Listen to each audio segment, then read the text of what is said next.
First of all, Mr. Mignola, have you ever been to a con in Houston before? I have. I don't remember when, but enough people have said, "Oh, it's been a long time since you've been here." So I guess I was. It's all a blur. I've been doing this for 30 years. Understandable, then. I mean, you're part of me too.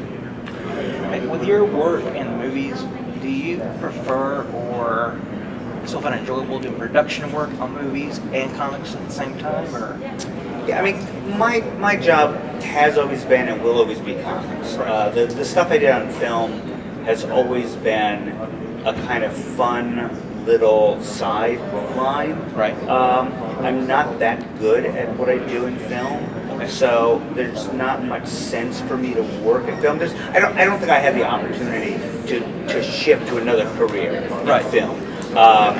So everything I've worked on, they brought me in specifically for a reason. When I worked on a Disney film years ago. Atlantis, right? Right, but that's because they wanted my artistic style. And then I worked, with Francis Ford Coppola on his Dracula movie, but that was entirely a fluke because I was in the neighborhood and I happened to be drawing the comic book adaptation at the same time. Right.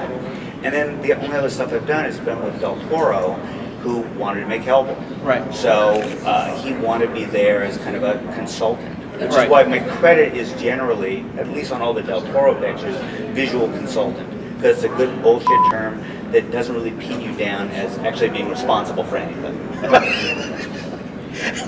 I'll remember that. I'm not sure that we made up that term, but when we came up with that term, it's like, yeah, that's a good one. Because it doesn't obligate me to do anything. Right.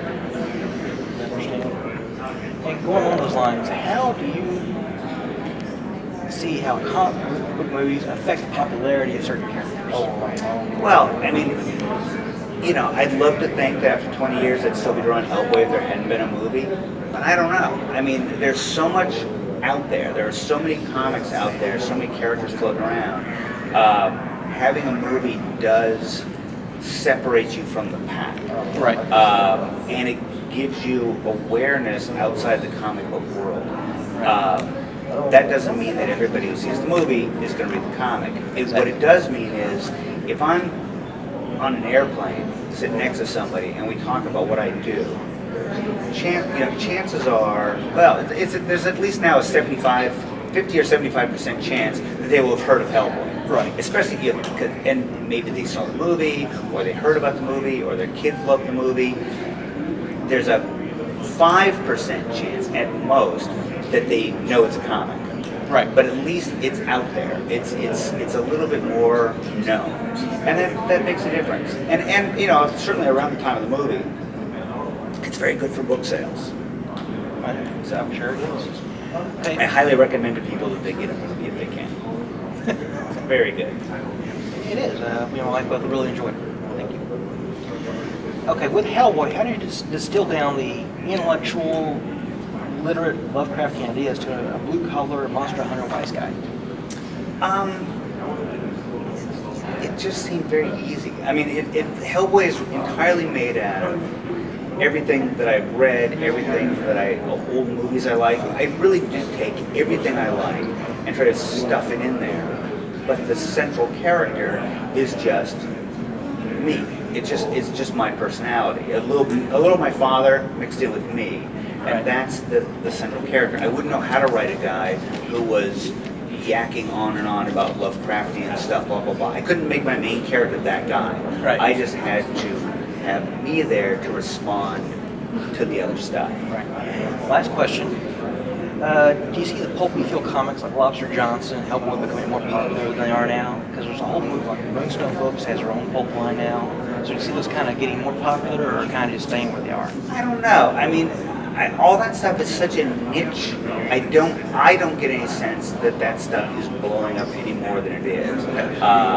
I just think it's kind of chugging along on the side. I know everybody keeps, every couple of years, some other comic company is restarting The Shadow or Doc Savage and stuff. So I like that it's kind of ticking along, but I don't know. I haven't seen young people going, "Oh, I'm a big Doc Savage fan."